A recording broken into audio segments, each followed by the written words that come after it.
Yu Xinfeng's nickname was the Shadowless Monk. Yesterday, he would appear in the east, and today he would be in the west, which is 1,000 li away. He was given the nickname because it was so rare to see him appear. Yu Xinfeng wandered in Jianghu aimlessly and practiced medicine. He couldn't stand seeing injustice, so whenever he encountered such a situation, he would try to help the weak in any way.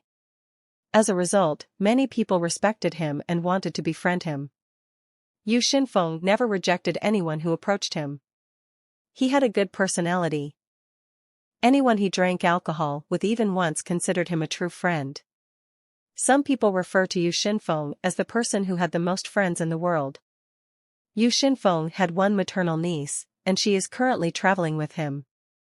Li Soha's nickname was Swallow Fairy. To the fact that Li Soha, who was still young, was given a nickname meant that she boasts outstanding achievements. In fact, even at a young age, Li Soha was one of the most recognizable members of Jianghu. By belonging to the Golden Heavenly Hall 3, a group with only a few members, it was clear how great she was. The Golden Heavenly Hall was a private group established a generation ago and was initially started for the exchange of some members. However, as time went on, it gradually expanded in size. And now all of the members of Jianghu's inner circle have grown to the point of wanting to be included in the Golden Heavenly Hall. Li Soha looked around the streets of Chengdu with curious eyes. She had traveled around Jianghu quite a bit since childhood. But this was the first time she had entered Sichuan province. So everything felt unfamiliar to her. Hey! Yu Xinfeng looked at his niece and smiled. I get her reactions. Because Sichuan is a very closed and distant place, it is difficult to come here once in a lifetime. It had been a long time since he had come to Sichuan. There is no reason for him to come here unless there is something special. Even back then, when the Tang family was still in existence, many people were reluctant to approach this area. Li Soha asked Yu Xinfeng, "Uncle, where are you going? We're not going to stay in a guest house again, are we? How could we? I have an acquaintance in Chengdu, so we can stay there." You have an acquaintance in Chengdu, too? Li Soha widened her eyes. Because the figure of Li Soha was so cute. Yu Xinfeng answered with a tearful voice, "Haha. If we go straight to the end of this street, we will find Mr. Gu Gaong 5, who is the mayor of the city. He is close with this uncle. If he knows I'm here, I'm sure he won't kick us out. Then let's go." Li Soha took the lead as if she knew the place well. Yu Xinfeng looked at Li Soha's back with delight. I did a good job of bringing her back here. Yu Xinfeng, who usually chose to travel alone, had to bring Li Soha with him to give her the experience of being in Sichuan. Li Soha had already experienced many things while coming here, and those experiences will help her to develop in the future. Huh? A unique look appeared in Yu Xinfeng's eyes, who had been involuntarily looking around. It was because a man's face stood out among the multitude of people. Like a person who had never seen sunlight in his life, he was an impressive man with white skin and black eyes. Since the stranger had the lower half of his face covered with a scarf, Yu Xinfeng could not see his whole face. But by looking at the exposed part, he could guess that he was very handsome. What impressed him the most were his eyes. Even Yu Xinfeng, who had an easy time reading people's minds, was completely blocked from emotions to the point that he couldn't even see through him. As Yu Xinfeng frowned and tried to take a closer look again, the stranger's figure disappeared from the crowd. Who is that? At that time, Li Soha, who was ahead, grabbed his hand and pulled him away. Uncle, what are you doing? As if your soul had gone out. Huh? Nothing. Let's go. He shook his head and started walking again. It didn't take long for them to arrive at the old town hall. Yu Xinfeng, who was standing in front of the front door, frowned. For some reason, the atmosphere of the old town hall did not feel like what it used to be. What happened? Yu Xinfeng knocked on the front door of the old town hall. Then, after a while, someone came out. The man, who appeared to be in his mid-40s, carefully raised his head and looked at Yu Xinfeng and Li Soha. Who are you? Is this the residence of the district's mayor? Yes, so? The face of the man who answered was full of vigilance. Thinking that something was strange, Yu Xinfeng asked again, I'm Yu Xinfeng. I am a long-time acquaintance of Mr. Gaong. If he is inside, can you tell him that I'm here? Okay. Please wait a moment. Thud. The man closed the door and disappeared. Li Soha asked Yu Xinfeng. Are you really acquainted with Mr. Gu? Why is their reaction so lukewarm? I'm not sure. It wasn't such a gloomy place before. Yu Xinfeng scratched his head.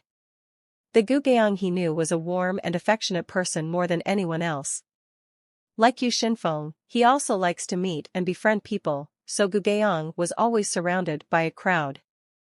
He could not have imagined that the atmosphere of the old town hall would be so dark. After a while, the door opened again and a skinny middle-aged man came out. Yu Xinfeng was surprised to see the middle-aged man. No, Mr. Gu. Is it really Mr. Gu? Welcome. Sir Yeshin. It seems like we haven't seen each other for nearly a decade. How did this happen? How did you lose so much weight? A lot has happened in the past few months. Why don't we go inside? Okay, let's do that. By the way, this is my niece, Li Soha. Nice to meet you. Young Mississippi. Nice to meet you, Mr. Gu. I've heard a lot about you from Uncle. Li Soha greeted him politely. Gu Gaong smiled contentedly at her. Gu Gaong led the two of them into his house. The inside of the old manor, which was usually crowded with many people, was not just quiet, but it even looked rather bleak. There were traces of broken pieces all over the building. Yu Xinfeng couldn't stand his curiosity any longer and asked, What the hell happened here, Mr. Gu? Actually, a few months ago, Chengdu was turned upside down. What? A certain man turned the whole Chengdu upside down. Because of him, both the Amei and Qingqing sects were severely damaged. Many clan and military officers also went and closed their doors. Such a thing happened? Everyone was quiet about it. So the story probably didn't spread outside of Sichuan. Even if someone knew, there would be very few. Tell me more in detail. What happened? At that time, Gu Gaong recalled what had happened that day. The day when the Qingqing and Amei sects clashed because of one warrior, involving countless affiliated sects and sweeping the entire city into chaos.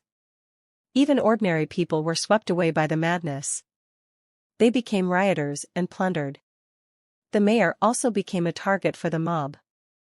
The mob destroyed the main gate of the old town hall and they looted anything they could find. Among the mobs, there were many people who had been close friends with Gu Gaong. The memory of that day made Gu Gaong lose the will to live. Fortunately, thanks to the wealth he kept in a warehouse that only he could open, he managed to maintain some of his wealth, but as a result, Gu Gaong lost his trust on other people. Hearing all the stories, Yu Xinfeng burst out with a sigh. Who?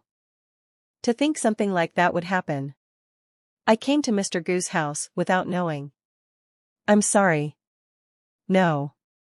Even if I don't believe in others, I believe in Sir Yeshin. Rather, you don't know how reassuring it is to meet someone you can trust like this. Thank you for saying that. But what's going on here, Sir Yeshin? Are you here because of that day's incident? I didn't know about the incident, not until I heard it from Mr. Gu today, so there's no way I came here because of that. The reason I came to Chengdu is because of another matter. Is that so? My niece decided to meet someone here, so I came here as her escort and guide. Can I know who your niece is going to meet? I'm sorry. I can't tell you yet. But he'll be in Chengdu sooner or later, so you'll find out naturally. Heh heh. I'm really curious as to who Sir Yeshin is going to meet. Gu Gaong burst into laughter. ******. Pyeongwoo returned to the guest house. How have you been? The owner of the guest house immediately recognized Pyeongwoo and greeted him as the only long-term guest at the guest house.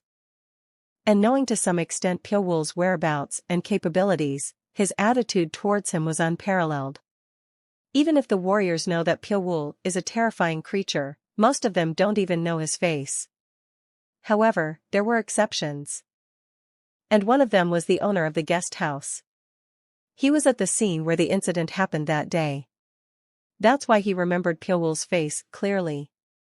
When Pyeongwoo first came to the inn as a guest, he was so surprised that he didn't know what to do. He stayed up all night worrying that he might be ripped off to shreds by him.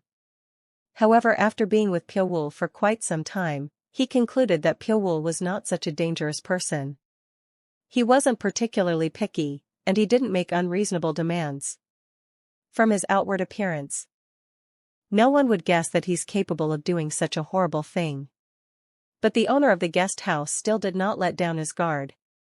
Pyeongwoo doesn't seem like the type of person who will cause problems in the first place, but the off chance he gets angry, the owner doesn't have the confidence to handle him.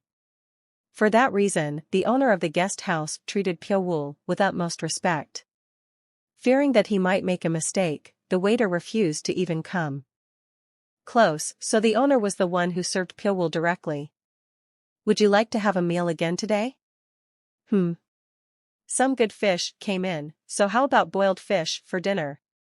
All right. Bring it. Yes. Wait a minute. The guest house owner spoke politely and went to the kitchen. Pyeongwoo sat in the window seat and looked at the street. This was his favorite spot in the guest house these days. Pyeongwoo thought as he looked at the people passing by on the street. What should I do next? He did not remain in Chengdu for a particular purpose. He had no intention of staying here. He was just staying here because he hasn't decided on what he should do next. It was easier back then when he had his goal of revenge, because he didn't have to think about anything else. But as soon as he took revenge, his goal naturally disappeared. He has been thinking about it since he was in Min River. What he should do next. How he should live. But nothing came to mind. When he was learning martial arts, he didn't even think of anything else, as if his head had been broken. It was as if his mind was empty. Everything felt empty. That was the reason why Pyeongwoo was still in Chengdu. But he couldn't stay here forever. He considered going outside the already familiar Sichuan province and starting anew. Pyeongwoo calmly organized his thoughts and waited for the food to come out. It was then that a loud voice was heard. Owner! Come on out. A dwarf hunchback came into the cabin, loudly looking for the owner. Jiao Grong. The chain wrapped around his waist collided with the iron ball, and a clear sound of iron resounded. The owner, who was in the kitchen, came out running scared.